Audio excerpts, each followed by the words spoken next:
2 Corinthians chapter 11. Let us turn our attention to 2 Corinthians 11 അധ്യായം. ആദ്യത്തെ 6 വാക്യങ്ങൾ, ഫസ്റ്റ് 6 വേഴ്സസ്. ഞാൻ ആ വാക്യങ്ങൾ ഒന്ന് വായിച്ചു കേൾപ്പിക്കാം. നിങ്ങൾ എൻ്റെ പക്കൽ അസാരം ബുദ്ധിഹീനത പുറത്തു കൊണ്ടാൽ കൊള്ളാമായിരുന്നു. അതെ, നിങ്ങളെന്നെ പുറത്തു കൊള്ളുന്നുവല്ലോ. ഞാൻ നിങ്ങളെക്കുറിച്ച് ദൈവത്തിൻ്റെ എരിവോടെ എരിയുന്നു. ഞാൻ ക്രിസ്തു എന്ന ഏക പുരുഷന് നിങ്ങളെ നിർമ്മല കന്യകയായി ഏൽപ്പിക്കുവാൻ വിവാഹ നിശ്ചയം ചെയ്തിരിക്കുന്നു. എന്നാൽ സർപ്പം ഹവ്വയെ ഉപായത്താൽ ചതിച്ചതുപോലെ നിങ്ങളുടെ മനസ്സ് ക്രിസ്തുവിനോടുള്ള ഏകാഗ്രതയും നിർമ്മലതയും വിട്ട് വഷളായി പോകുമോ എന്ന് ഞാൻ ഭയപ്പെടുന്നു. ഒരുത്തൻ വന്ന് ഞങ്ങൾ പ്രസംഗിക്കാത്ത മറ്റൊരു യേശുവിനെ പ്രസംഗിക്കുകയോ നിങ്ങൾക്ക് ലഭിക്കാത്ത വേറൊരാത്മാവെങ്കിലും നിങ്ങൾ കൈക്കൊള്ളാത്ത വേറൊരു സുവിശേഷമെങ്കിലും ലഭിക്കുകയോ ചെയ്യുമ്പോൾ നിങ്ങൾ പൊറുക്കുന്നത് ആശ്ചര്യം. ഞാൻ അതിശ്രേഷ്ഠതയുള്ള അപ്പോസ്തലരെക്കാൾ ഒട്ടും കുറഞ്ഞവനല്ല എന്ന് നിരൂപിക്കുന്നു. ഞാൻ വാക്സാമർത്ഥ്യമില്ലാത്തവനെങ്കിലും പരിജ്ഞാനമില്ലാത്തവനല്ല. ഞങ്ങളത് നിങ്ങൾക്കെല്ലായ്പ്പോഴും എല്ലാ വിധത്തിലും വെളിപ്പെടുത്തിയിരിക്കുന്നുവല്ലോ. വായിക്കാമോ? 2 Corinthians chapter 11 verse 1 through 7. I wish that you would bear with me in a little foolishness, but indeed you are bearing with me. For I am jealous for you with a godly jealousy, for I betrothed you to one husband, so that to Christ I might present you as a pure virgin. But I am afraid that, as the serpent deceived Eve by his craftiness, your minds will be led astray from the simplicity and purity of devotion to Christ. For if one comes and preaches another Jesus whom we have not preached, or you receive a different spirit which you have not received, or a different gospel which you have not accepted, you bear this beautifully. For I consider myself not in the least inferior to the most eminent apostles, but even if I am unskilled in speech, yet I am not so in knowledge. In fact, in every way we have made this evident to you in all things. Or did I commit a sin in humbling myself so that you might be exalted, because I preached the gospel of God to you without charge? വളരെ detail ആയിട്ട് explain ചെയ്യേണ്ട 6 വാക്യങ്ങളാണ് നമ്മൾ ഇന്ന് വായിച്ചത്. These verses which we just read needs a detailed explanation. ഈ 2 കൊരിന്ത്യൻസിൻ്റെ ഒരു പ്രധാനപ്പെട്ട വിഷയം എന്നുള്ളത്, ഒരു കാര്യം എന്നുള്ളത്, The main theme of the 2 Corinthian epistle is Paul ദൈവത്താൽ താൻ അപ്പോസ്തലനായി എന്ന് ഡിഫെൻഡ് ചെയ്തുകൊണ്ട് പല എവിഡൻസസ് അവിടെ നിരത്തുന്നുണ്ട്. Paul was defending himself because he was ordained as an apostle by Lord Jesus. He was actually giving certain statements for that. കാരണം ഈ കൊരിന്തിലുള്ള ആളുകൾ പോളിനെ ഒരു ശുശ്രൂഷകനായിട്ട് അല്ലെങ്കിൽ ആ 12 നമ്പർ കാറ്റഗറി അപ്പോസ്റ്റൽസ് ഉണ്ടല്ലോ, ആ കാറ്റഗറിയിൽ ഉൾക്കൊള്ളാതെ ഒരു ഗ്രൂപ്പ് ആളുകൾ പോളിന് വളരെ എതിരായിരുന്നു കൊരിന്തിൽ നമുക്ക് മനസ്സിലാക്കാം. In the Corinthian church, a group of people were against Paul and they were not ready to consider him as one of the apostles. ഇവിടെ എല്ലാം ഈ 11 അധ്യായം, 12 അധ്യായം, 13 അധ്യായം, അവിടെ എല്ലാം പോള് തന്നെ ഡിഫെൻഡ് ചെയ്തിട്ട് പറയുകയാണ്, ഞാനും ദൈവത്താലാണ് ഈ ശുശ്രൂഷ പ്രാപിച്ചത് എന്ന് തെളിവ് നിരത്തി സ്ഥാപിക്കുകയാണ്. Paul was defending himself that his discipleship, his apostleship is given by God, and he was giving certain evidences throughout these verses in the book of Corinthians. ഇവിടെ ഈ 11 അധ്യായത്തിനകത്ത് താൻ 1.5 വർഷം, ഓൾമോസ്റ്റ് 20 മാസം വളരെ കഷ്ടപ്പെട്ട് അധ്വാനിച്ച ഒരു സഭയിൽ ഒരു ഗ്രൂപ്പ് ആളുകൾ ആ ട്രൂ ക്രൈസ്റ്റിനെ വിട്ട്, ട്രൂ ഗോസ്പലിനെ വിട്ട് വിശ്വാസത്യാഗത്തിലേക്ക് പോയപ്പം വളരെ വളരെ സീരിയസ് ആയിട്ട് അവരെ ദൈവത്തിങ്കിലേക്ക് കൊണ്ടുവരിക എന്ന ലക്ഷ്യത്തോടെ എഴുതുകയാണ് ഈ 11 അധ്യായം. This chapter 11 of 2 Corinthians, he was writing with a purpose that a group of people, after Paul was preaching in the Corinthian church for almost 1.5 years, still a group of people from the Corinthian church went into apostasy. In order to defend them, and with the sadness of that, Paul was stating something throughout this chapter 11. നിങ്ങൾ മൂന്നാമത്തെ വാക്യം കണ്ടോ? അവിടെ എഴുതിയേക്കുന്നത് ക്രിസ്തുവിനോടുള്ള ഏകാഗ്രതയും നിർമ്മലതയും വിട്ട് വഷളായി പോകുമോ എന്ന് ഞാൻ ഭയപ്പെടുന്നു. തൻ്റെ അകത്ത് വളരെ ഒരു ഭാരമാണ് ആ ഒരു വലിയ ഗ്രൂപ്പ് ആളുകളെ ഓർത്ത്. നിങ്ങൾക്ക് കർത്താവിനോടുള്ള ഡിവോഷൻ, കർത്താവിനോടുള്ള അലീജിയൻസ്, കർത്താവിനോടുള്ള ആ ഹോൾ ഹാർട്ട്നെസ്, അതൊക്കെ വിട്ട് നിങ്ങൾ പോവുകയാണോ എന്ന് താൻ ഭയപ്പെട്ട് എഴുതുകയാണ് 11-ാമത്തെ അധ്യായം. Paul was writing and saying in verse 3, but I am afraid that as the serpent deceived Eve by his craftiness, your minds will be led astray from the simplicity and purity of devotion to Christ. ഇവിടുത്തെ പ്രധാനപ്പെട്ട ഒരു കാര്യമുണ്ട്. Paul 1.5 വർഷം അധ്വാനിച്ചിട്ടും തെറ്റായി പഠിപ്പിക്കുന്ന false teachers ഇവിടെ വന്നു കഴിഞ്ഞപ്പം പെട്ടെന്ന് ആ സഭയിലെ ഒരു നല്ല ഗ്രൂപ്പ് ആളുകളും മറിഞ്ഞു പോവുകയാണ്. After preaching and teaching in the church for almost 1.5 years, a majority of the church members is being directed and turned to a false teaching, and they were about to separate from that whole congregation. ഞാൻ ഇടയ്ക്കൊക്കെ ആലോചിച്ചിട്ടുണ്ട്, പോളിനെ പോലെ വെളിപ്പാട് direct കിട്ടിയ അപ്പോസ്തലൻ ഒരു സഭയിൽ 1.5 വർഷം സംസാരിച്ചിട്ടും തെറ്റായ പഠിപ്പിക്കൽ വന്നപ്പോൾ ആളുകൾ അതിന് പുറകെ പോകുന്നു. അത് എന്തൊരു വൈരുദ്ധ്യമാണല്ലേ? I was thinking that it is such a big contradiction.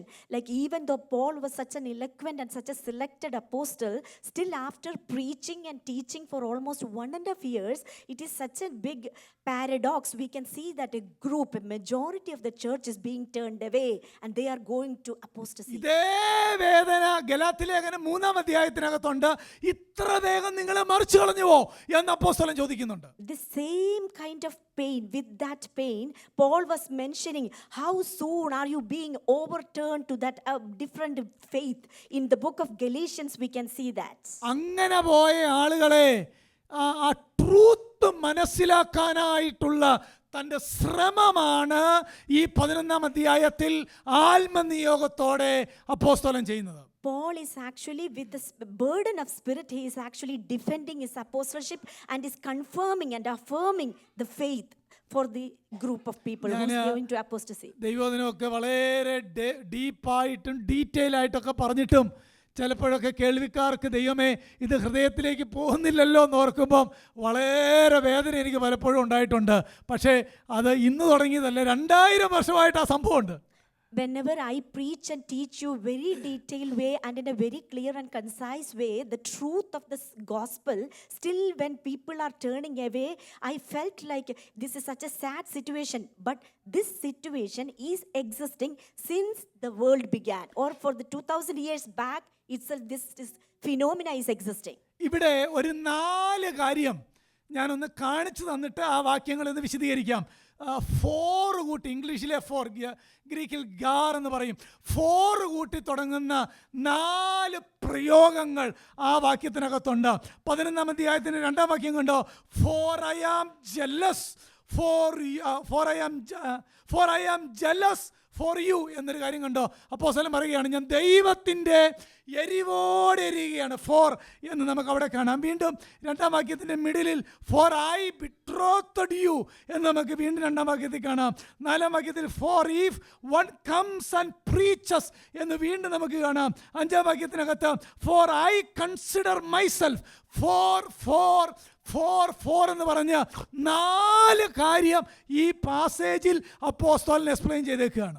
Apostle Paul is explaining 4 things by beginning with the 4.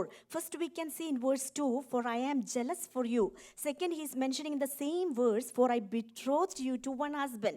And again we can see in verse 4, for if one comes and preaches another Jesus.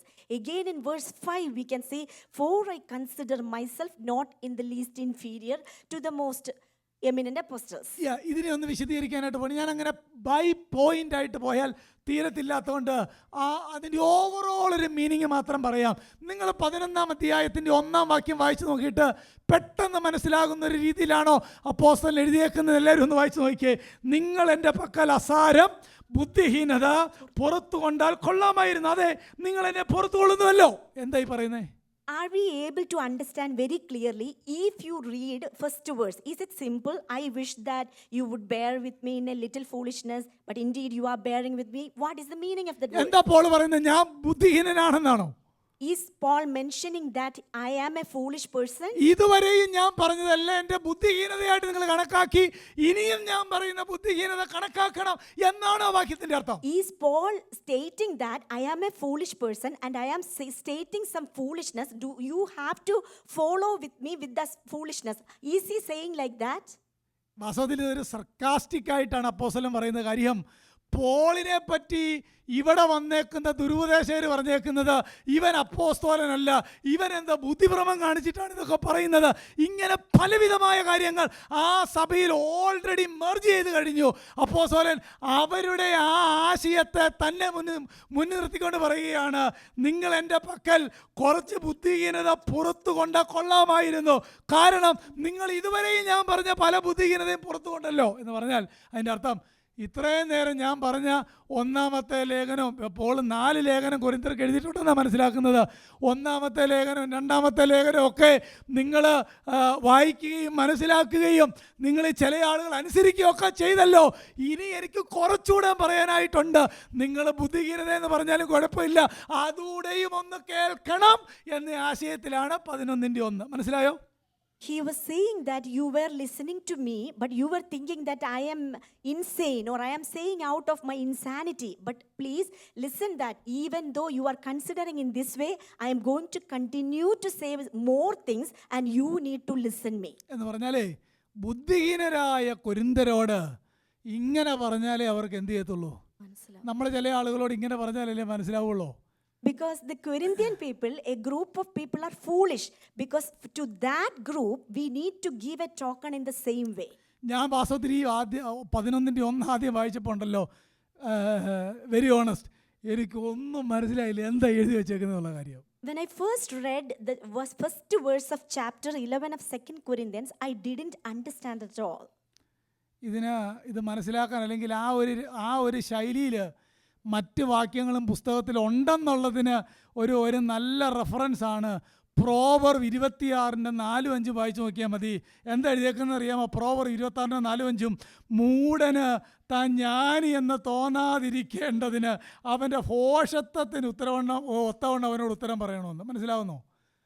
We can compare this portion in Proverbs also. Solomon wrote in this way: do not answer a fool according to his folly, or you will also be like him. Answer a fool as his folly deserves, that he not be wise in his own eyes. ഇപ്പം നിങ്ങൾക്ക് ആ വാക്യത്തിൻ്റെ അർത്ഥം മനസ്സിലായോ? ഈ കൊരിന്ത്യരോട് Paul പറയുകയാണ്, നിങ്ങൾ എന്നെപ്പറ്റി പറയുന്ന ബുദ്ധി ഇല്ലാത്തവനെന്നാണ്, ഞാൻ അപ്പോസ്തലനല്ലെന്നാണ് പറയുന്നത്. നിങ്ങൾ വലിയൊരു ഗ്രൂപ്പ് ആളുകൾ ട്രൂ ഗോസ്പലിൽ നിന്ന് മാറിയിരിക്കുകയാണ്. പക്ഷേ അങ്ങനെയൊക്കെ ആണെങ്കിലും ഞാൻ ഇതിനു മുമ്പ് എഴുതിയ ലേഖനങ്ങൾ നിങ്ങൾ വായിച്ചല്ലോ, നിങ്ങൾ കേട്ടല്ലോ, നിങ്ങളുടെ ഇടയിൽ ചില ആളുകൾ അത് അനുസരിച്ചല്ലോ. അതുകൊണ്ട് ഇനി അല്പം കൂടെ കാര്യം പറയാനായിട്ടുണ്ട്, അതോടെയും നിങ്ങൾ അങ്ങ് കേൾക്കണം എന്നാണ് 11-ന്റെ 1-ന്റെ അർത്ഥം. Here chapter 11 verse 1, Paul is saying that I already told and wrote a lot of things and you bore with me, you heard about this, and now I am requesting you, please bear with me a little more. I am about to say more things and please bear with me a little more. That is the meaning of chapter 11 verse 1. നിങ്ങൾ എന്നെ പുറത്തു കൊള്ളുന്നല്ലോ എന്ന് പറഞ്ഞാൽ ഇതിനു മുമ്പ് എഴുതിയ ലേഖനമൊക്കെ അവരെന്ത് ചെയ്തായിരുന്നു? മേടിച്ചായിരുന്നു, അവർ വായിച്ചായിരുന്നു, അവർക്ക് മാനസാന്തരം ഉണ്ടായിരുന്നു. തീത്തോസ് അതിൻ്റെ റിസൾട്ടുമായിട്ടൊക്കെ വരുന്നത് 2 കൊരിന്ത്യൻസ് 7-നകത്ത് വ്യക്തമായിട്ട് എഴുതിയിട്ടുണ്ട്. വീണ്ടും പോൾ പറയുകയാണ്, കുറച്ചുകൂടെ കാര്യം നിങ്ങൾ എന്ത് ചെയ്യണം? അതേ കാര്യം തന്നെ ഞാനും നിങ്ങളോടങ്ങ് പറയുകയാണ്, എൻ്റെ ബലഹീനത നിങ്ങൾ പുറത്തു കൊള്ളണം, എനിക്ക് കുറച്ചുകൂടെ പറയാനായിട്ടുണ്ട്. So Paul is saying that you bore with me for a while and please continue to bear with me a little more because I need to explain a little more things. Similarly, as I am preaching, I have been preaching for a while, you have been bearing with me and please continue to bear with me a little more. ഇനിയും നിങ്ങൾ രണ്ടാം വാക്യം ശ്രദ്ധിച്ചു വായിച്ചേ. താന് അവരുടെ ഭോഷത്വത്തിനൊത്തവണ്ണം അവർക്ക് മറുപടി കൊടുത്തിട്ട്, അവരുടെ ആശയങ്ങൾക്കൊത്തവണ്ണം അവർക്ക് മറുപടി കൊടുത്തിട്ട് റൈറ്റ് അവേ ആ സബ്ജക്റ്റിലോട്ട് വരികയാണ്. ഞാൻ നിങ്ങളെക്കുറിച്ച് ദൈവത്തിൻ്റെ എരിവോടെ എരിയുന്നു. Now let us turn to verse 2. He is saying that for I am jealous for you with a godly jealousy. എൻ്റെ പ്രിയപ്പെട്ടവരെ, ദൈവത്തിൻ്റെ എരിവോടെ എരിയുക എന്ന് പറഞ്ഞാൽ അതിൻ്റെ അർത്ഥം എന്നാണെന്നറിയാമോ? Do you know what is the meaning of being jealous over you with a godly jealousy? നമ്മൾ old ടെസ്റ്റ്മെന്റിൽ ഈ വാക്യം ഗോഡ് ഈസ് ജെലസ് റിപ്പീറ്റ് ചെയ്ത് പല വേദഭാഗങ്ങളിൽ വായിക്കുന്നുണ്ട്. In the Old Testament we read several area. Our God is a ഞാൻ consuming fire, jealous God. തീഷ്ണതയുള്ള ദൈവം, ഞാൻ ജ്വലിപ്പിക്കുന്ന അഗ്നി, അല്ലെങ്കിൽ ഞാൻ ദഹിപ്പിക്കുന്ന അഗ്നി, ഞാൻ തീഷ്ണതയുള്ള ദൈവം, എൻ്റെ മുന്നിൽ ആർക്ക് നിൽക്കാം? എപ്പോഴെല്ലാം ഇസ്രായേൽ തെറ്റ് കാണിക്കുന്നുവോ അപ്പോഴെല്ലാം ദൈവം പറയുന്ന ഒരു വാചകമാണ്, ഞാൻ തീഷ്ണതയുള്ള ദൈവം. In the Old Testament, several areas we can read, our God keeps stating that I am a jealous God. And He is saying that if you commit iniquities, I am a consuming fire. Several times we can see the jealousy which is expressed in the Old Testament of God. എപ്പോഴാ ദൈവം അങ്ങനെ പറയുന്നതെന്ന് പ്രധാനമായിട്ടും അറിയാമോ? ജനം പാപം ചെയ്ത് ന്യായപ്രമാണത്തിൽ നിന്ന് വഴിതെറ്റി താൻ്റെ വഴിക്ക് പോയപ്പോൾ ഹൃദയത്തിൻ്റെ ആഴമേറിയ വേദനയിൽ നിന്ന് ദൈവം അവരെ നോക്കി പറയുകയാണ്, ഞാൻ തീഷ്ണതയുള്ള ദൈവം. അതേ വാക്ക് പോൾ എടുത്തിട്ട് പറയുകയാണ്, ഞാൻ ദൈവത്തിൻ്റെ എരിവോടെ എരിയുന്നു. When people committed sins, at that time God reminded them, I am a jealous God. Similarly, here also a group is turning away from the pure gospel. At that time, Paul was defending and telling them, I am jealous for you with a godly jealousy. പ്രിയപ്പെട്ടവരെ, ദൈവസഭകൾ കർത്താവിൽ വളരാതിരിക്കുമ്പോൾ, ദൈവസഭകൾ കർത്താവിനെ സ്നേഹിക്കാതിരിക്കുമ്പോൾ, ഏകനാഥനെ വിട്ട് നമ്മുടെ കൂട്ടായ്മകളിൽ പലതും നഷ്ടപ്പെടുമ്പോൾ നമുക്കിങ്ങനെ ഒരു എരിവുണ്ടോ, ഇങ്ങനൊരു പെയിനുണ്ടോ? അപ്പോസ്തലൻ പറയുകയാണ്, ഞാൻ ദൈവത്തിൻ്റെ എരിവോടെ എരിയുന്നു. Our dear fellow members, do we have such kind of pain in each one of us when some people are turning away from the sound doctrine? Do we bear that pain in us? Extreme concern എന്നാണ് അതിൻ്റെ അർത്ഥം. The meaning is, do we have an extreme concern when some people went away from the truth? നമ്മുടെ വാഴ്ത്തപ്പെട്ട കർത്താവ് ഈ വാക്യം സങ്കീർത്തനം 69 വായിക്കുന്നുണ്ടല്ലോ, നിന്റെ ആലയത്തെ പറ്റിയുള്ള എരിവ് എന്നെ തിന്നുകളയുന്നു. Psalm 69 verse 9. ആ വാക്ക് നമ്മുടെ വാഴ്ത്തപ്പെട്ട കർത്താവ് എപ്പോഴാണ് ഉപയോഗിച്ചെന്നറിയാമോ? ആലയത്തിലേക്ക് ചെന്നപ്പോൾ അവിടെ യാതൊരു വിധമായ ആത്മീയതയും കാണാതിരുന്നപ്പോൾ യേശു ആ വാക്യം പറയുക, നിന്റെ ആലയത്തെ പറ്റിയുള്ള എരിവ് എന്നെ തിന്നുകളയുന്നു. We can see in Psalm 69, when Lord Jesus went into the temple, he was saying that, for zeal for your house has consumed me, and the reproaches of those who reproach you have fallen on me. പ്രിയപ്പെട്ടവരെ, ഇനി നിങ്ങൾ പറ, നമ്മുടെ ഇടയിൽ കാണുന്ന പല കാര്യങ്ങളും കാണുമ്പം നമുക്ക് ഹൃദയത്തിന് വേദന ഉണ്ടാകണോ? ചില ആളുകൾ പറയാറുണ്ട്, എനിക്ക് കർത്താവിനോട് ഭയങ്കര സ്നേഹമാണ്, പക്ഷേ കർത്താവിൻ്റെ സഭയോട് വലിയ സ്നേഹമൊന്നും. അതൊരിക്കലും പറ്റത്തില്ല. ഒരു ഭക്തൻ പറഞ്ഞ വാചകം ഇതാണ്, you can't love Jesus and hate his bride. If you love Jesus you will love his church. Amen. We are unable to love his church without loving his bride. ഇത് ഒന്ന്, കർത്താവിനോട് സ്നേഹവും സഭയോട് സ്നേഹവും ഇല്ലാതിരിക്കാൻ പറ്റുകയില്ല. കർത്താവിനോട് സ്നേഹം ഉണ്ടെങ്കിൽ കർത്താവിൻ്റെ സഭയോട് സ്നേഹം ഉണ്ടായിരിക്കും. ആ സഭ ദൈവ വഴികളെ വിട്ടു പോകുമ്പോൾ, ഒരുവന് യേശു ആലയത്തെ കണ്ടപ്പോൾ അകം വിങ്ങിയതുപോലെ, കൊരിന്ത്യരെ കണ്ടപ്പോൾ പോളിന് വേദനിച്ചതുപോലെ, പഴയ നിയമത്തിലെ യാഹുവേ ജനം പാപത്തിലേക്ക് പോയപ്പോൾ തീഷ്ണതയോടെ ജ്വലിച്ചതുപോലെ ഒരു ദൈവവൈതലിൻ്റെ അകത്ത് ആലയത്തെ പറ്റിയുള്ള എരിവുണ്ടാകണം. Amen. Love of Christ should enable us to have love towards the church of God. So we need to be zealous and we need to love. അതുകൊണ്ടല്ലേ നമ്മൾ തിരുവെഴുത്തിൽ വായിക്കുന്നത്, നിന്നെ നിന്ദിക്കുന്നവരുടെ നിന്ന എൻ്റെ മേൽ എന്ത് ചെയ്യുക? വീണു. പ്രിയപ്പെട്ടവരെ, എനിക്ക് എൻ്റെ വളരെ വേദനയാണ് ദൈവസഭ കർത്താവിൽ വളരാത്തത്, ദൈവസഭ ആത്മീയ കാര്യത്തിൽ താല്പര്യമില്ലാത്തത്, ദൈവവചനത്തിന് പ്രാധാന്യതയില്ലാത്തത്. ഇതൊക്കെ കാണുമ്പോൾ എൻ്റെ ഹൃദയത്തിന് അതിയായ വേദനയാണ്. എത്ര പേർക്ക് അങ്ങനെ ഒരു ചിന്തയുണ്ട് ദൈവസഭയിൽ? I am always painful whenever I see someone is falling away from the sound doctrine or someone falling away and being an apostate. I am always feeling much pain. How many of us bear that severe pain in each one of us? ഈ 11-ാം അധ്യായത്തിൻ്റെ തന്നെ 28-ാമത്തെ വാക്യം verse 28 ഒന്ന് വായിച്ചു നോക്കിയേ. അപ്പോസ്തലൻ പറയുന്ന കാര്യമാണ്. സെക്കൻഡ് കൊരിന്ത്യൻസ് 11:28 ഇങ്ങനെ വായിക്കുന്നത്: എന്നീ അസാധാരണ സംഗതികൾ ഭവിച്ചത് കൂടാതെ എനിക്ക് ദിവസേന സർവ്വസഭകളെയും കുറിച്ചുള്ള ചിന്താഭാരം എന്ന തിരക്കുണ്ട്. And we can see not only that pain Paul was mentioning in chapter 11 verse 28. Apart from such external things, there is the daily pressure on me of concern for all the churches. പ്രിയപ്പെട്ടവരെ, ഇവിടെ കൊരിന്ത്യ സഭയുടെ ഭാരം മാത്രമല്ല, പോളിന് ആ 1-ാം നൂറ്റാണ്ടിൽ എവിടെയെല്ലാം local സഭകളുണ്ടോ, എവിടെയെല്ലാം ദൈവത്തെ ആരാധിക്കുന്നവരുണ്ടോ, ആ സഭകളെ പറ്റി തൻ്റെ അകത്ത് ആഴമേറിയ വേദനയുണ്ട്. അതിൻ്റെ മറ്റൊരു പ്രയോഗമാണ് ദൈവത്തിൻ്റെ എരിവോടെ എരിയുക. And we can see Paul was bearing a pain regarding not only about the Corinthian church, but he was very specifically mentioning that I am always concerned and in deep agony concerning for all the churches. എന്താ തൻ്റെ ചിന്താഭാരം എന്ന് 29-ാം വാക്യം ഒന്ന് വായിച്ചാൽ മതി. എന്താ തൻ്റെ ചിന്താഭാരം എന്ന തിരക്കുകൊണ്ട് ആര് ബലഹീനനായിട്ട് ഞാൻ ബലഹീനനാകാതിരിക്കുന്നു, ആരിടറിപ്പോയിട്ട് ഞാൻ അഴലാതിരിക്കുന്നു എന്ന് പറഞ്ഞാൽ എൻ്റെ അർത്ഥം എന്താ? He is bearing a daily pressure. What is that pressure? He is explaining in verse 29. Who is weak without my being weak? Who is led into sin without my intense concern? പ്രിയപ്പെട്ടവരെ, Paul പറയാ, ആര് ബലഹീനനായിട്ട് ഞാൻ ബലഹീനനാകാതിരിക്കുന്നു പറഞ്ഞാൽ ദൈവസഭകൾ ആത്മീയ കാര്യത്തിൽ ബലമില്ലാതാകുമ്പോൾ ഞാൻ ബലഹീനനാകുന്ന പോലെയാണ് എൻ്റെ വേദന. അതാണ് എൻ്റെ അർത്ഥം. The meaning is when the church of God became weak, I will become weak. ഒരുവൻ പാപത്തിലേക്ക് വീഴുമ്പോൾ, ദൈവമേ അവൻ പാപത്തിലേക്ക് വീണുപോയല്ലോ, അതാണ് എൻ്റെ വേദന. അതിൻ്റെ ഒറ്റ വാക്കിലെ പ്രയോഗമാണ് ദൈവസഭകളെ പറ്റിയുള്ള തിരക്ക്. Amen. When one person or one group is falling into sin, then I need to feel that pain. That is what it is mentioned, daily pressure on me concerning all the churches. ഇനി എല്ലാവരും ഒരാത്മപരിശോധന നടത്തി നോക്കിയേ. ദൈവസഭയെ പറ്റി എരിവുണ്ടോ? ഒരുവൻ ബലഹീനനാകുമ്പോൾ ഞാൻ ബലഹീനനാകുന്നുണ്ടോ? ഒരുവൻ പാപത്തിലേക്ക് പോകുമ്പോൾ അതെന്നെ വേദനപ്പെടുത്തുന്നുണ്ടോ എന്ന് നമ്മൾ ഇന്ന് പരിശോധിക്കണം.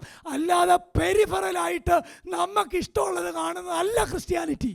Let us self-examine today. When we see one person when one person is becoming weak, are we all becoming weak? When one person is falling into sin, are we having a burden or pain towards that person? That is what it is, the bearing the pressure of churches. ഇനി നമുക്ക് പെട്ടെന്ന് 11-ാം അധ്യായത്തിലേക്ക് തന്നെ വരാം.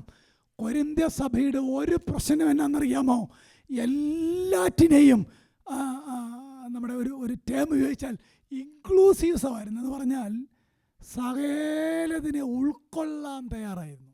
We can see in this Corinthians church case, there is a case of inclusivity. അതിനെ ഞാനൊന്ന് explain ചെയ്തു തരാം. ആരെയും പിണക്കുകയില്ല, അതാണ് എൻ്റെ അർത്ഥം. Inclusivity means they are not ready to make anyone sad. Paul പ്രസംഗിച്ചു, തൊട്ടുപുറകെ പരിച്ഛേദനക്കാർ പ്രസംഗിച്ചാലും അവർ റെഡിയാണ് കേൾക്കാൻ. ഒരു വിഷയമില്ല, അവർക്കൊരു ഡിസൈൻമെൻറ്റും ഇല്ല, അവരെ എല്ലാം സ്വീകരിക്കാൻ തയ്യാറായിട്ടിരിക്കുക. അതാണ് പോള് അവരോട് ചോദിക്കുന്നത്. ഇത്ര പെട്ടെന്ന്, അല്ലെങ്കിൽ അവിടുത്തെ ഒരു പ്രയോഗം നിങ്ങൾ കണ്ടോ?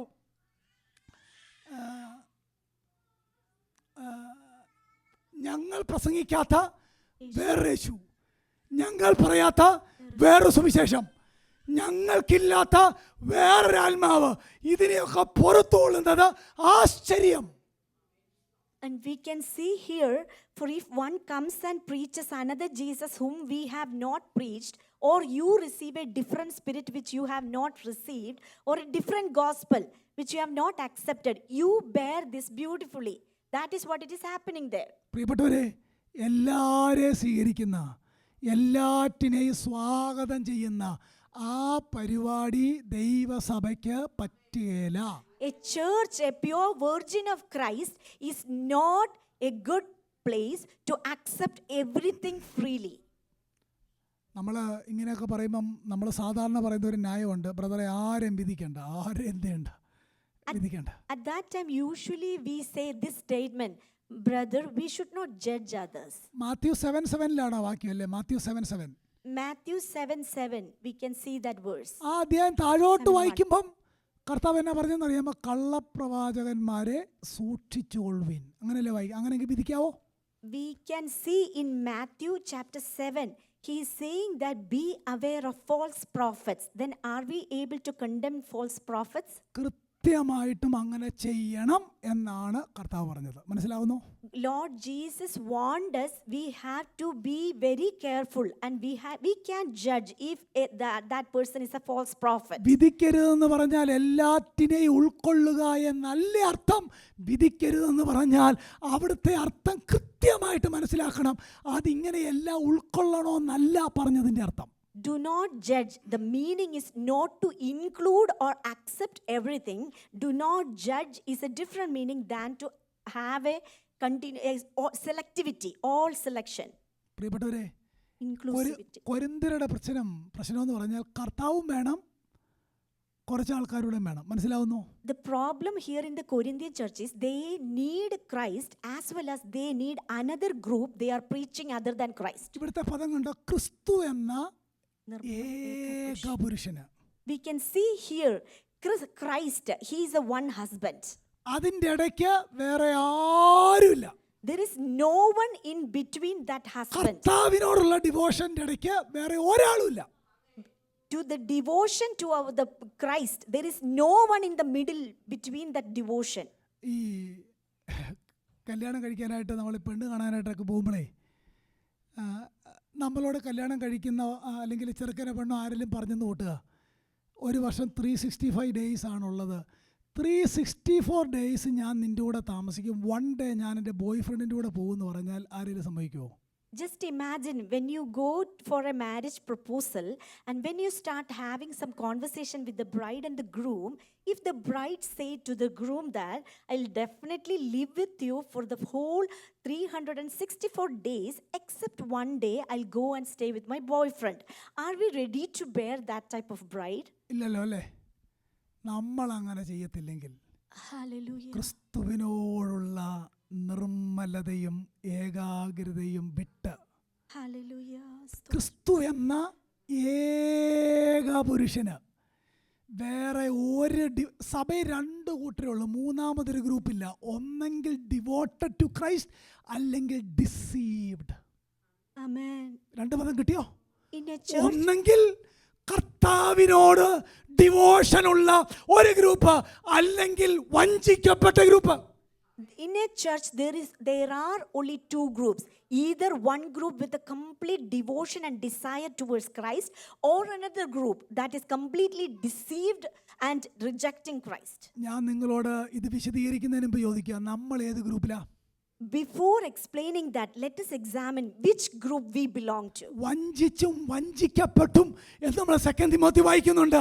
ആ ഗ്രൂപ്പിലാണോ അതോ ഡിവോട്ടഡ് ആയിട്ട് ഞാനും എൻ്റെ കർത്താവിൻ്റെ ഇടയ്ക്ക് ഒരു ജാരന്മാർക്കും ഒരു പ്ലേസും ഇല്ല എന്ന് പറയുന്ന ഗ്രൂപ്പിലാണോ? We all need to examine, are we in the deceived group or are we in the desired group? Praise the Lord. Hallelujah.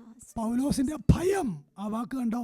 ഞാൻ ഭയപ്പെട്ടിരിക്കുന്നു പറഞ്ഞാൽ പോളിൻ്റെ ഭയം, ദൈവമേ ഇവരുടെ ജോലി നാളെ എന്താവും എന്നതല്ല.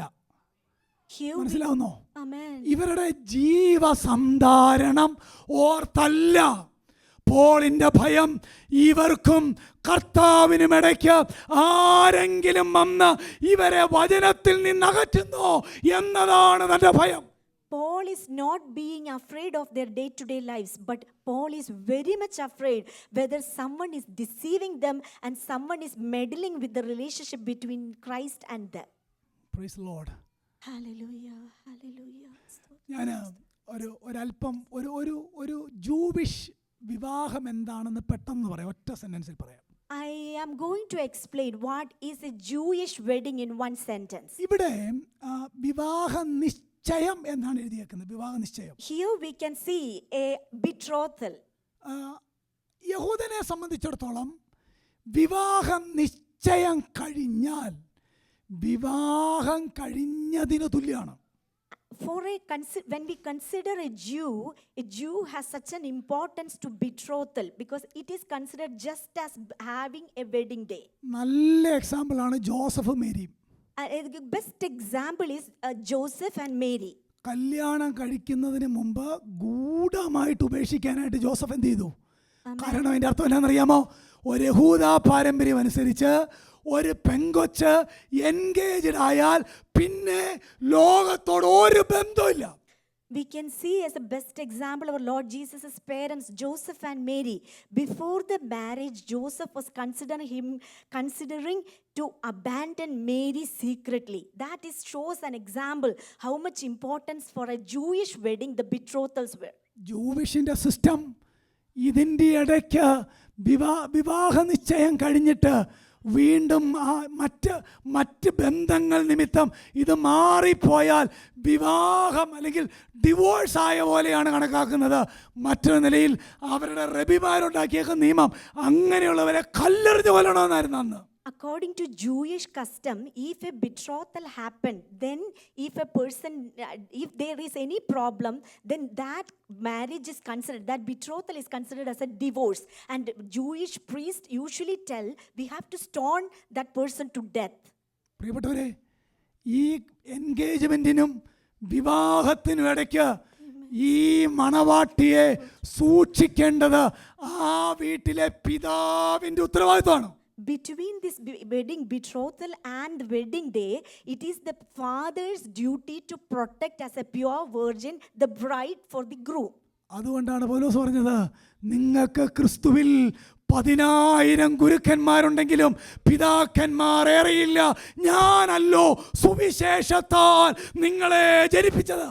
That is the reason Paul was saying that maybe you have thousands of teachers in gospel, but I am one of the fathers who gave you the birth. അതേ ആശയമാണ് 2-ാം വാക്യത്തിൽ വായിക്കുന്നത്.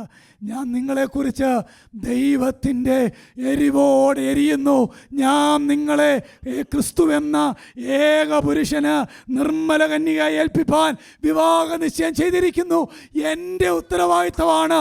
നിങ്ങൾ ഡിഫൈൽമെൻറ്റിലേക്ക് പോകരുത്, നിങ്ങൾ ഡിസീവ്ഡ് ആകല്ല, നിങ്ങൾ ഡിവോഷനായി കർത്താവിൽ തന്നെ ഇരിക്കണം. അതാണ് എൻ്റെ ഉത്തരവാദിത്തം. അത് നടക്കാതിരിക്കുമ്പോൾ എൻ്റെ അകത്ത് വേദനയാണ് എന്നാണ് അപ്പോസ്തലൻ പറയുന്നത്. Paul was saying in verse 2 that I am being hurt or I am painful because when you are moving away from the pure virginity, and then I am feeling the pain because I betrothed you to one husband so that to Christ I might present you as a pure virgin, like a father keeps his daughter as a pure virgin to the groom. Similarly, Paul is considering himself as a father to the Corinthian church. Praise the Lord. Amen. പ്രിയപ്പെട്ടവരെ, Hallelujah. പക്ഷേ ഇന്നത്തെ ഏറ്റവും വലിയ സങ്കടം എന്നാണെന്നറിയാമോ? Amen. ഒരു സഭാ ശുശ്രൂഷകൻ അദ്ദേഹത്തിന് ഒറ്റ ആഗ്രഹമുള്ളൂ, ആ ലോക്കൽ സഭ കർത്താവിനോടുള്ള ഡിവോഷനിൽ ജീവിക്കണം, ബാക്കി എല്ലാ സെക്കൻഡറിയാണ്. As a church pastor or as a church shepherd, that person has only one and only one desire. He needs to present his church as holy and pure.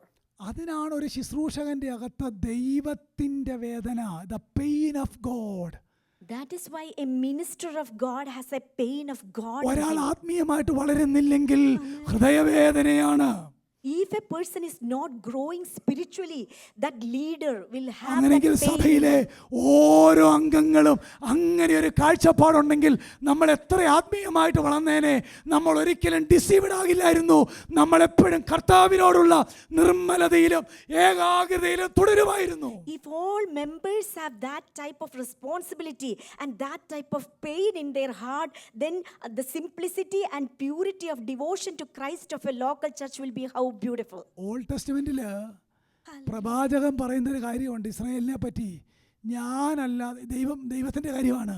ഞാനല്ലാതെ വേറെ കർത്താക്കന്മാർ നിനക്കുണ്ടെന്ന് വായിക്കുന്നുണ്ട്. Amen. In Old Testament, we are reading that not only myself as a Lord, you have other lords in your life. പ്രിയപ്പെട്ടവരെ, ഇനി നിങ്ങൾ തന്നെ ചിന്തിച്ച് നോക്കിയേ, നമുക്ക് ഒറിജിനലി കർത്താവിനോട് ഡിവോഷൻ ഉണ്ടോ?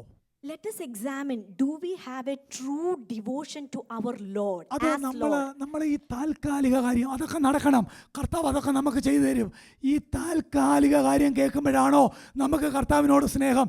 അതോ കർത്താവ് നമ്മളെ രക്ഷിച്ചതോർത്ത്, നമ്മളെ വീണ്ടെടുത്തതോർത്ത്, നമ്മളെ അവൻ്റെ രാജ്യത്തിലാക്കിയതോർത്ത് അങ്ങനെ ഒരു പ്യുവർ ഡിവോഷൻ കർത്താവിനോട് നമുക്കുണ്ടോ? Let us all examine, do we have a pure devotion to Christ? Is it because of that common grace or is it because of that special grace? Praise the Lord. Amen. Old Hallelujah. ടെസ്റ്റ്മെന്റിലെ യഹോവയുടെ ഹൃദയവേദന എന്നാണെന്നറിയാമോ? യഹോവയുടെ ഹൃദയവേദന Do you know what is the pain of the heart of Lord Jesus? God's pain of his heart in the Old Testament. കർത്താവ് എപ്പോഴും പറഞ്ഞൊരു കാര്യമുണ്ട്, ഇവരെന്നെ വിട്ട് ജാരന്മാരുടെ പുറകെ പോകുന്നു, ഇവരെന്നെ വിട്ട് അന്യദേവന്മാരെ സേവിക്കാൻ പോകുന്നു, ഇവരെന്നെ വിട്ട് പരസംഗം ചെയ്യുന്നു. എന്താ അതിൻ്റെ അർത്ഥം അറിയാമോ? സ്പിരിച്വൽ ഹാർലട്രിയാണ് ദൈവത്തിൻ്റെ വേദന.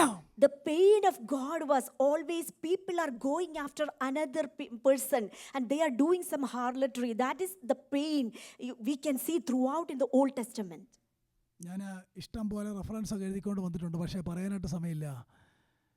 വളരെ ആത്മാർത്ഥതയോടെ ഈ വാക്യം നമ്മുടെ ഹൃദയത്തിലുണ്ടാകണം. ക്രിസ്തുവിനോടുള്ള നിർമ്മലതയും ഏകാഗ്രതയും. We always need to keep a mind which has the simplicity and purity of devotion to Christ. നമ്മുടെ പ്രാർത്ഥനയും നമ്മുടെ ആരാധനയും നമ്മുടെ എല്ലാം കർത്താവുമായിട്ടുള്ള എല്ലാ കാര്യങ്ങളും ഒരുവനെ ദൈവത്തിങ്കിലേക്ക് നയിക്കേണ്ടത് ആ ഡിവോഷൻ ആയിരിക്കണം.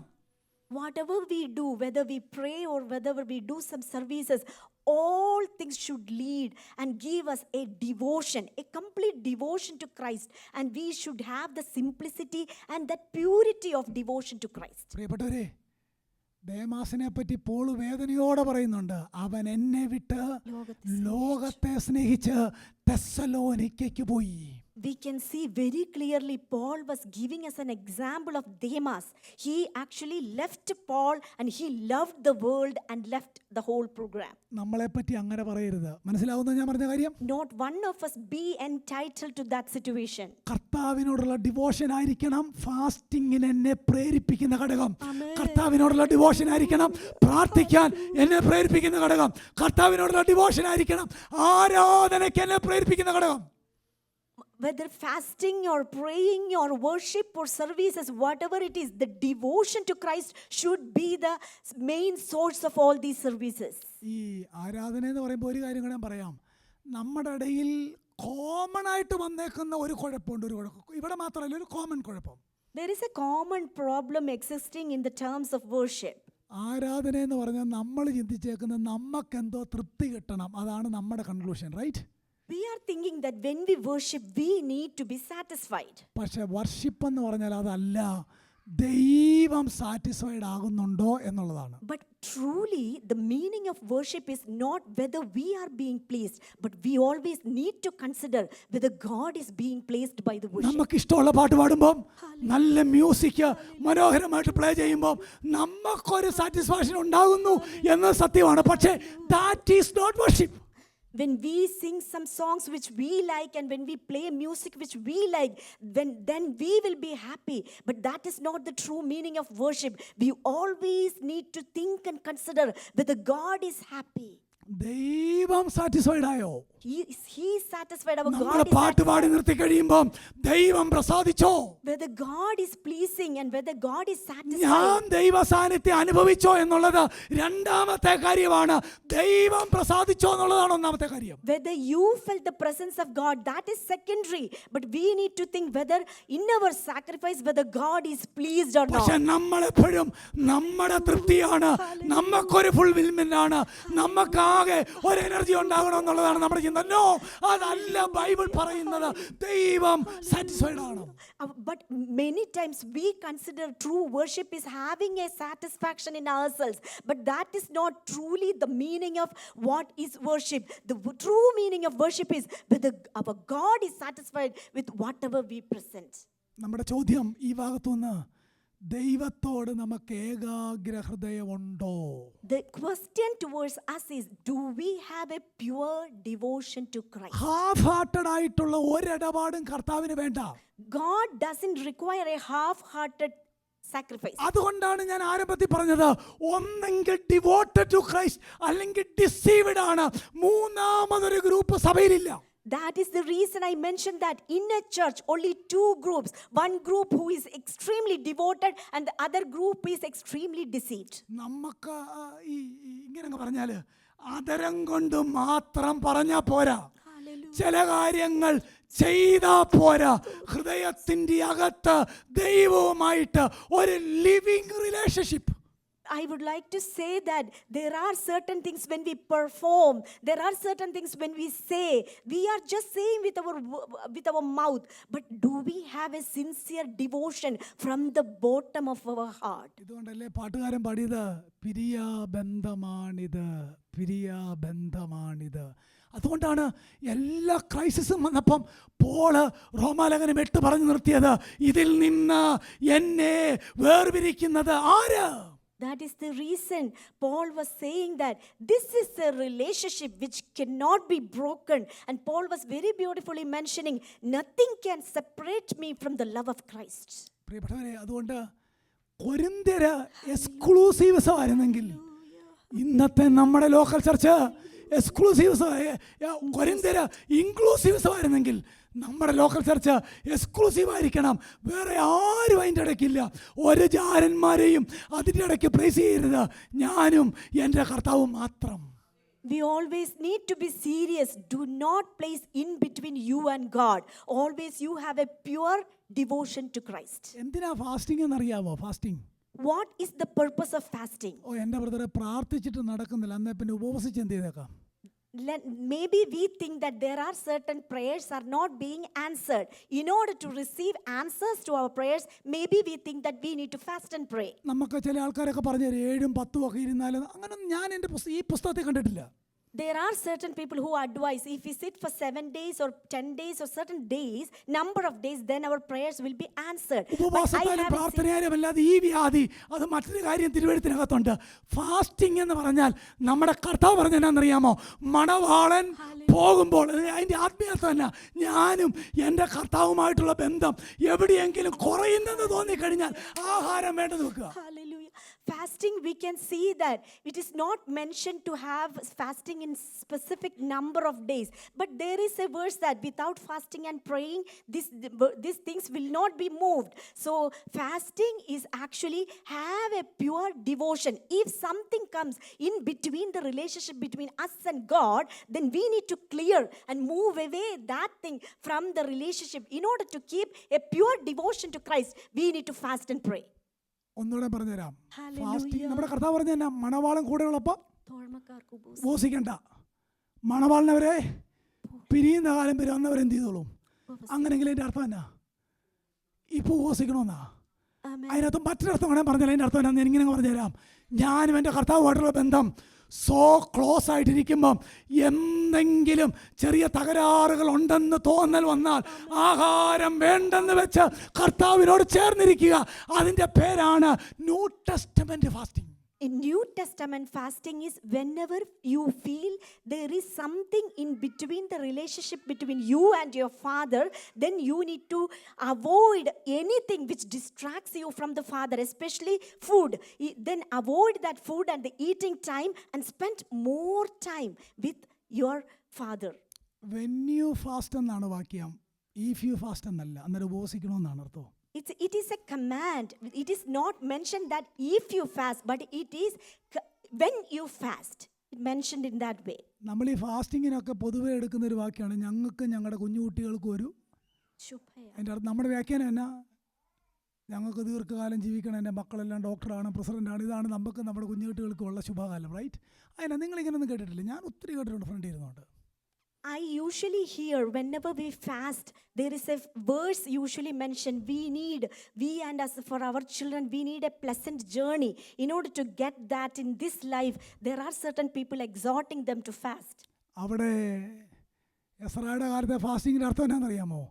ഞങ്ങളുടെ ഒരു ഗ്രൂപ്പ് തിരിച്ചു പോയേ പറ്റുള്ളൂ. കാരണം എന്നാണെന്നറിയാമോ? ഞങ്ങൾക്കൊരു പ്രോമിസ്ഡ് മശിഹയുണ്ട്. ആ മശിഹ പ്യുവറായിട്ട് പുറത്തു വരേണ്ടതിന് ഞങ്ങൾക്കൊരു മടങ്ങിപ്പോക്ക് ആവശ്യമാണ്. അതാണ് അവരെ മോട്ടിവേറ്റ് ചെയ്ത ഘടകം. And in the book of Ezra, we see this verse. And here they are fasting and praying because they have their pure Messiah. And they, actually a group of people who are in exile, they need a departure from there. For that purpose, they specified that verse. കാരണം ദാനിയേലിന്റെ പ്രവചനത്തിനകത്ത് അങ്ങനെ ഒരു മശിഹ വരുന്നതിനെ പറ്റിയുണ്ട്. അവർക്കെല്ലാവർക്കും അറിയാം ആ മശിഹ എവിടെ നിന്നാണ് വരേണ്ടത്, ആർക്കാണ് ഉണ്ടാകേണ്ടത്. അതുകൊണ്ട് ആ ഗ്രൂപ്പിന് മടങ്ങിപ്പോയേ പറ്റൂ.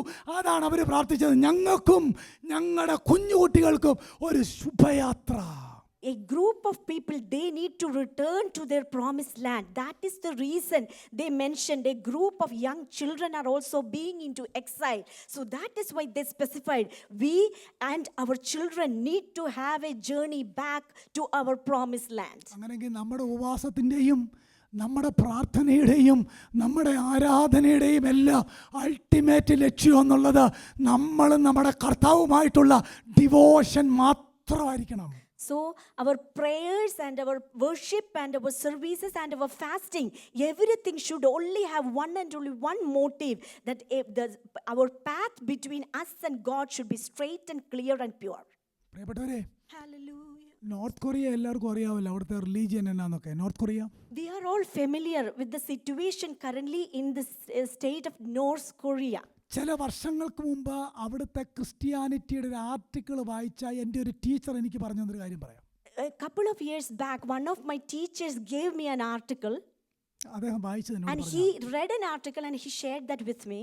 അവിടെ ബൈബിളിൻ്റെ ഒരു കോപ്പി പോലും അന്നില്ലായിരുന്നു. ഞാൻ 2016 കാര്യമാണ് പറയുന്നത്. I am saying about the year of 2016. At that time, in the area of North Korea, they didn't have a copy of this Bible. അവർക്ക് ഇന്റർനെറ്റ് ആക്സസ് എല്ലാ ചാനലിലും ഇല്ല. They didn't have enough internet access to all internets. അവരെങ്ങനെയാണ് പിന്നെ Christian church നടത്തുന്നത് അറിയാമോ? അവിടെ ഉണ്ട് church. Do you know how did they conduct Christian churches in the area of North Korea? North കൊറിയക്കാർക്ക് ചൈനയിൽ പോകാൻ എളുപ്പമാണ്. അവർക്ക് എപ്പോഴും പോയി വരുന്ന സ്ഥലമാണ് അവര്. They are easily they can go to China from North Korea.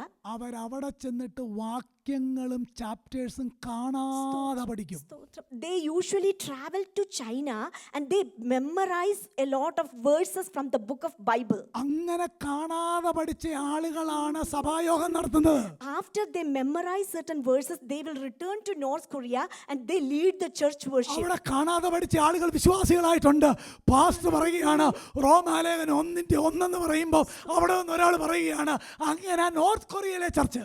When pastor was mentioned about Romans chapter 1:1, there are in the congregation, they did by heart these verses and they can memorize and say that verse from their memory. അവർ house churches ആയിട്ട് കൂടുമ്പം book by book കാണാതെ പറയും, chapter by chapter കാണാതെ പറയും.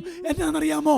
ക്രിസ്തുവിനോടുള്ള നിർമ്മലതയും ഏകാഗ്രതയും. When they have a lot of house churches, at that time they started to memorize verses and they started to tell each other verses from their memory.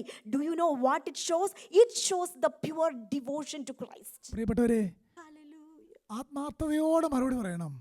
ഈ തിരുവെഴുത്ത് വായിക്കാൻ സന്തോഷമുള്ള എത്ര പേരുണ്ട് നമ്മുടെ കൂട്ടായ്മ? Let us say very clearly and sincerely how many of us truly enjoy when we read and when we meditate on these scriptures. Praise the Lord. പണ്ട് ഞാനൊരു ഒരു സ്റ്റോറി കേട്ടിട്ടുണ്ട്. അത് ഇവിടെ എത്രമാത്രം ആപ്ലിക്കബിൾ ആണെന്ന് എനിക്കറിയത്തില്ല. I heard a story many years back and I am not too sure how much applicable ഒരു here. 25 years ബാക്ക് ഇവിടെ ഉള്ളവരൊക്കെ നാട്ടിലേക്ക് ഇല്ലൻ്റെ എഴുതുമായിരുന്നു അല്ലേ? ഇല്ലൻ്റെ letter എഴുതുമായിരുന്നു. About 25 years back, when we were in India, we usually write letters in called inland. Mail അങ്ങനെയാണ് നമ്മൾ അയച്ചുകൊണ്ടിരുന്നത്. We usually sent mails throughout that region, city of Kerala, state of ആ Kerala. മെയിലിന്റെ പേപ്പറിന് ഒരു പ്രത്യേകതയുണ്ട്. നമുക്കിങ്ങനെ റൗണ്ട് ആക്കിയാൽ അകം വായിക്കാം. And that mail, if you make it as in a round shape, we can see the inside of that inland. ഞാൻ കേട്ടേക്കുന്ന കാര്യമാണ്. ഒരിക്കലും ഒരു മെയിൽമാൻ ഇങ്ങനെ വിദേശത്തുള്ളവരുടെ മെയിലൊക്കെ ഇങ്ങനെ വായിച്ചിട്ടാണ് കൊണ്ട് കൊടുക്കുന്നത്. I heard that one mailman usually distribute his mails after reading, peeking through these mails.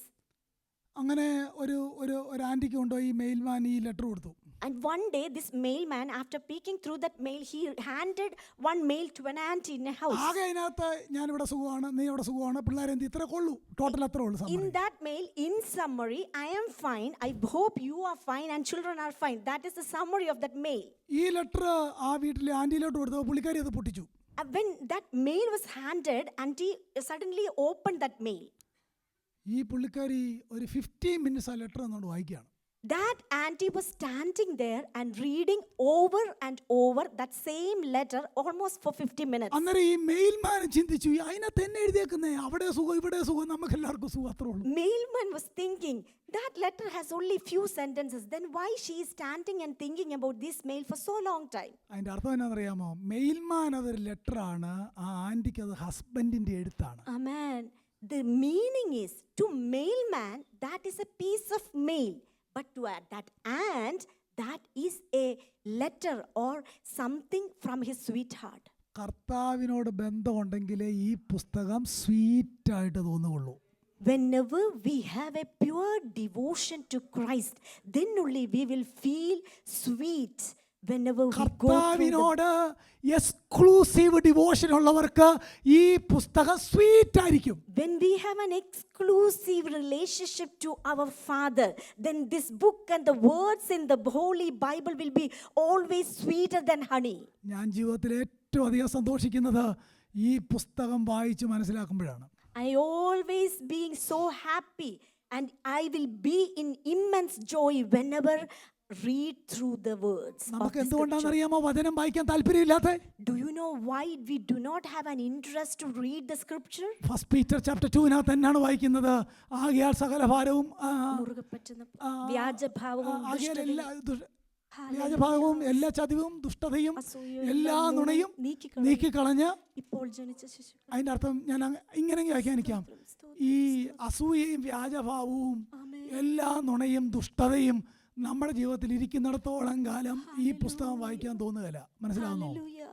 We can see here in 1 Peter chapter 2, therefore putting aside all malice and all deceit and hypocrisy and envy and all slander, if we bear all these things, then we cannot enjoy by reading the scripture. ഇവിടെ കൊരിന്ത്യരോട് പറയുകയാണ്, ക്രിസ്തു എന്ന ഏക പുരുഷന്.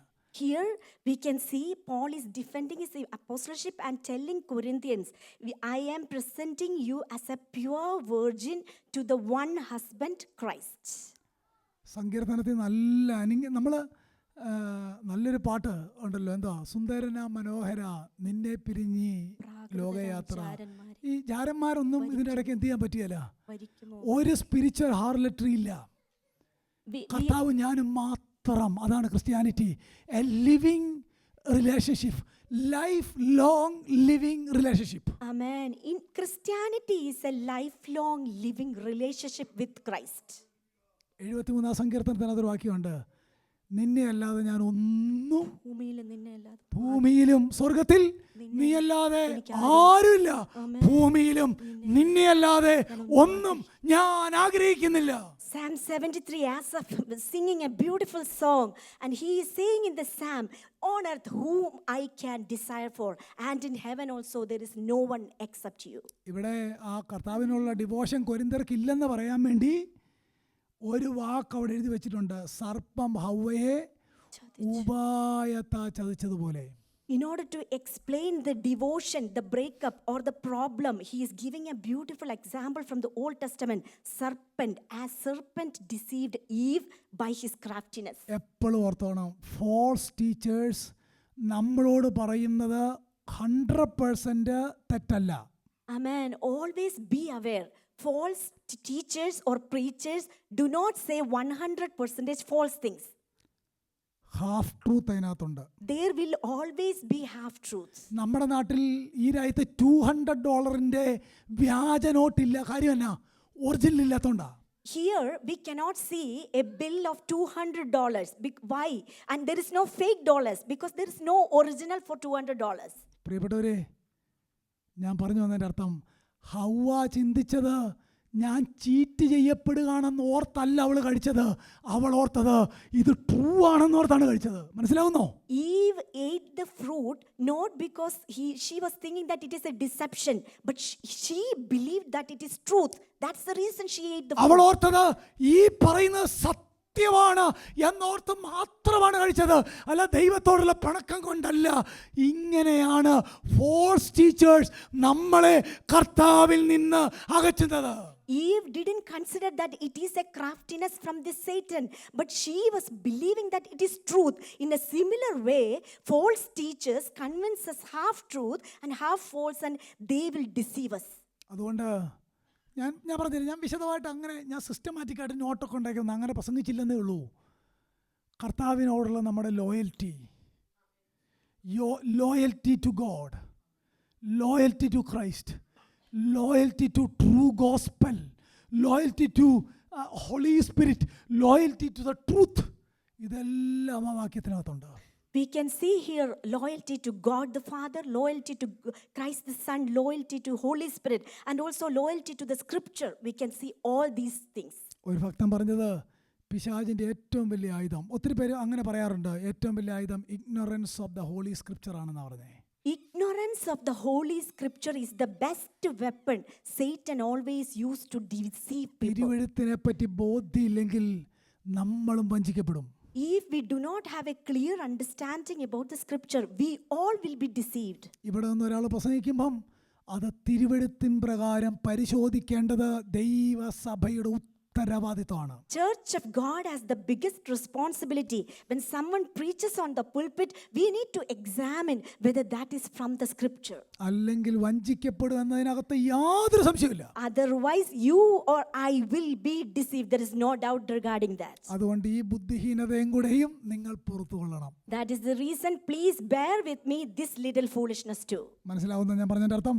I believe you all understood that. കർത്താവിനുള്ള devotion നമുക്കുണ്ടോ എന്ന് നമുക്കൊന്ന് പരിശോധന നടത്താം. Do we have a pure devotion to Christ? Let us all examine ourselves. ഒരു നിമിഷം കണ്ണുകൾ അടയ്ക്കാമോ? Hallelujah. ഒരു